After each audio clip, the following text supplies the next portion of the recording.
From Hollywood, it's time now for... Johnny Dollar. This is the purser, Mr. Dollar. Oh, I was just about to call you. Oh? Better send a steward to my stateroom to put it back together. What happened? Somebody just tore it apart. But why? Oh, looking for something, I guess. The diamond? But why would they think you'd have it? Well, somebody's got me pegged wrong. Well, what's on your mind? A cablegram was sent to Capetown about an hour ago, addressed to Julio Biak. Julio? Yes, isn't he the man who's being held on suspicion of murdering Andrew Forbes? Yeah, but the news hasn't been released, and obviously whoever sent the cablegram isn't aware of it. What did it say? Contact me usual place, Dakar. Who signed it? Well, the name was Corner. I checked the passenger list, but there's no such name. A steward delivered the message to the radio room. I've sent for him. He should be able to tell us who sent it. Nice work, Purser. Could be you just helped me wind up this case.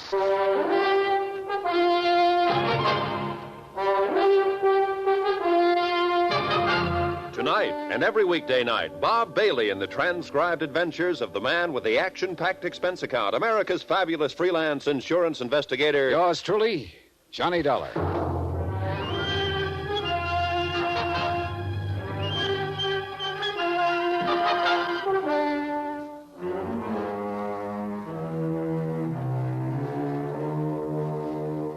From Special Investigator Johnny Dollar, location at sea, en route Cape Town to Dakar.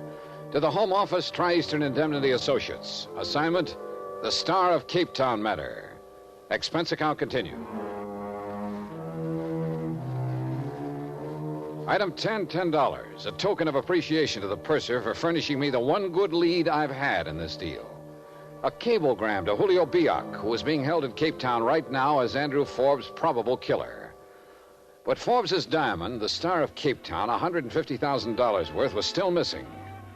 The cablegram indicated that Julio hadn't been working alone on the deal. Whoever sent it was aboard ship and either had the diamond or was looking for it. Before long, I'd know who that someone was. I started for the purser's office. Mr. Dollar. Huh?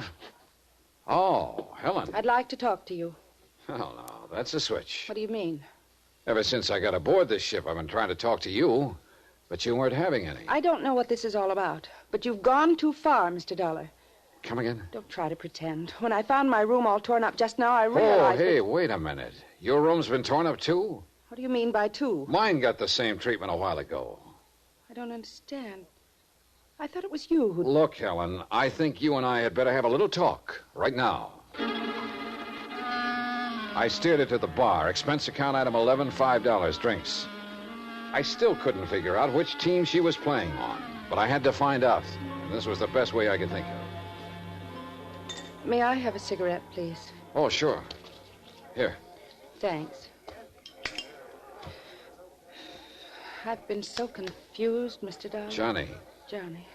Confused about what, Helen? Everything. It's all happened so fast. And then when I realized that somebody was watching me and following me... Look, I think you'd better start from the top. I suppose so. Maybe it'll make sense to you. I hadn't really known Andy Forbes very long. Longer than I had. That party he gave, it was so strange. All those people I didn't know. I mean, well, I guess it took me a little while to realize he was interested in quite a few people. Sheila? I feel sorry for Sheila. I guess she's pretty bitter about everything. But I didn't do anything to encourage Andy, and I didn't realize he was serious about me until the night of the party. And then he told me he was. And he gave me... A bottle of very expensive perfume, forever. Oh. His usual gift? I'm afraid so. I don't care. He wanted me to have it, and it's lovely perfume. I liked Andy. He was completely irresponsible, but in his own strange way, he was nice. So? When they told me the next morning that he'd been killed during the night, I couldn't believe it. And then when the diamond was missing... Yeah? His attitude about the diamond was very strange. How do you mean? He seemed to regard it as an inexpensive trinket. He was so careless with it. Oh, you're telling me. That's why I was sent down to Cape Town, to try and talk him into being more sensible with it. But, Helen, you said something about being watched or followed. Yes. When I left Andy's house that night, I felt that somebody was watching me. Oh? And later I knew somebody had been in my hotel room, and now my stateroom torn apart. What does it all mean? That's a good question. One more thing. Yes?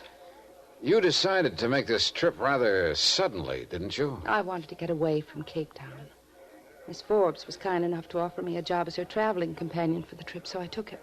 Do you like working for her? Yes. She's really a very nice person, perhaps a little on the dignified side. Yeah. But she's... I'm pretty concerned over the Forbes name.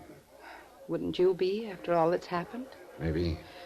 Oh, Johnny, I've got to be getting back and see if she needs anything, but thanks. For what? Talking to you has made me feel a lot better somehow. Good. It's been a big help to me, too. How so? Oh, makes things easier for tonight. They're having a dance. And I'd been figuring how to go about asking you.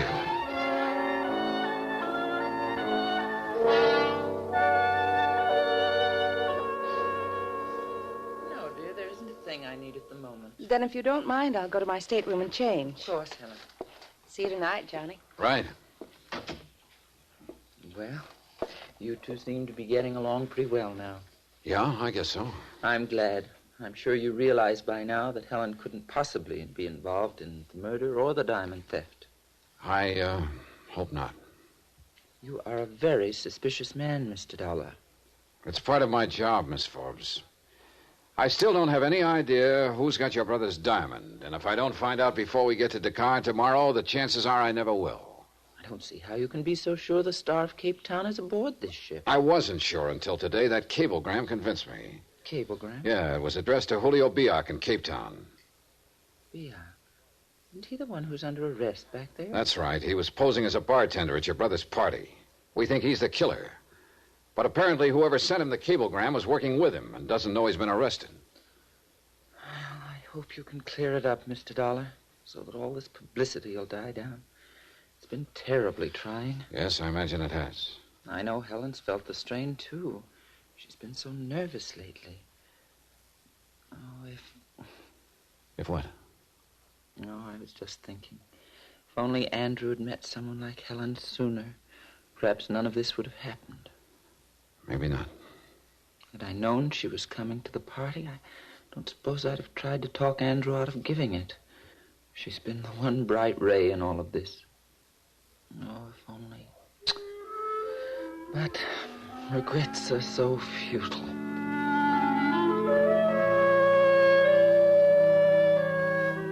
She looked old and tired and lonely. Sure, maybe she was too worried about the dignity of the Forbes name, but I could see now it was about the only thing she'd had all these years. And with a brother who'd kept tossing the name around like a cheap toy, I quit looking at the picture. It wasn't very pretty. Anyway, I had another picture in my mind. Helen. I couldn't quite figure her. Everything she told me could be the truth. Or it could be just one big lie. And there was something else bothering me about the whole deal. Something I couldn't quite put my finger on. A piece that didn't fit. A discord in the tune. But Helen kept pushing everything else out of my mind. And the feeling didn't change any that night. We danced. And then we went out on the deck. But all the while, one of my stock Confucianisms kept gnawing away at me. He who gets too interested in suspects is building up to king-size letdown. It's beautiful out here. The moon and the sea and the ship sliding along. It almost doesn't seem real. I know. I almost wish it could go on this way forever. No people, no places. There's just one thing wrong, though. What? That routine doesn't work for very long. I know. Johnny. Is there something wrong? What? He seems so far away, so preoccupied. Oh, just thinking about a lot of things, I guess. It's not being very informative. I'm sorry. I guess I'm not feeling informative. That's okay. Sometimes talking isn't very important. You know, Johnny, the last few days have been a sort of nightmare for me. Tonight, everything seems so nice. Why would that be, Johnny? Maybe I could make a kiss. Maybe you could. Johnny. I'm sorry, I'm not. Well, say now, if you two don't look just like a picture postcard. Hello, Mr. Stacy. Stacy. Yes, sir, I tell you, if they could put a picture of what I saw a second ago in all their travel folders, they'd double their business. How nice for them. You want us to run through it again for the proper camera angle? Johnny. Oh, come on now, partner. Can't you take a little joshing? Oh, I'll try, partner. The reason I've been looking for you two, we get into day car in the morning. Yes, I know. And you can have a barrel of fun in that town. So you've told us. What do you say we set up a little party? I can show you some places you won't believe. Sounds like fun. How about it, Dollar? Yeah. You can count me in, Stacy. Good. I'll see you in the morning then, bright and early. He means well, Johnny. Maybe. You don't sound very convinced. I don't know. Half of my job has always been sizing up people. Suddenly, I seem to have lost my touch. Meaning me? I didn't say that. If it's any help in sizing me up, what happened a moment ago? I meant that, Johnny. Mr. Dollar. What? Oh, excuse me a minute. Sure. Be right back. Yeah, what is it, Percy? That steward I was telling you about, Mr. Dollar? The one who delivered the message for Capetown to the radio room? Well, where is he? That's just it. I don't know. You what? I can't understand it. I've looked everywhere. I'm worried. That's not good. I was counting on him to tell me who sent that message to Julio Biak. Whoever did is probably working with Biak and could have the diamond. Well, I'm sorry, Mr. Dollar. I'll keep looking and let you know the minute I find him. I turned back toward Helen, but she was nowhere in sight. I started along the deck to see if she... Johnny! What happened? What's the matter? I was walking along the deck. As I passed a lifeboat, somebody stepped out from behind it and grabbed at me. Who was it? I couldn't see. Well, come on, let's take a look. He ran away when I screamed. Oh, I see.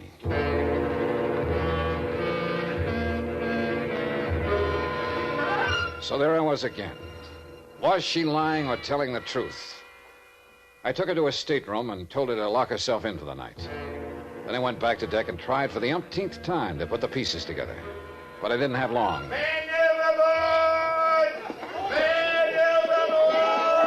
Suddenly, everything was noise and confusion. Almost by the time I got to the stern, the ship was circling, lowering a boat. 20 minutes later, they hoisted a body aboard. He was wearing a steward's uniform, and one look at the purser told me which steward it was. Yeah, my one good lead, gone.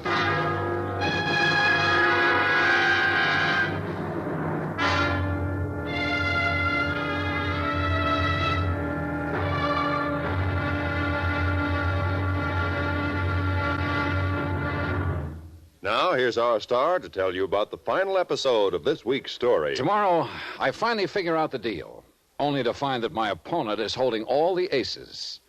Join us, won't you? Yours truly, Johnny Dollar.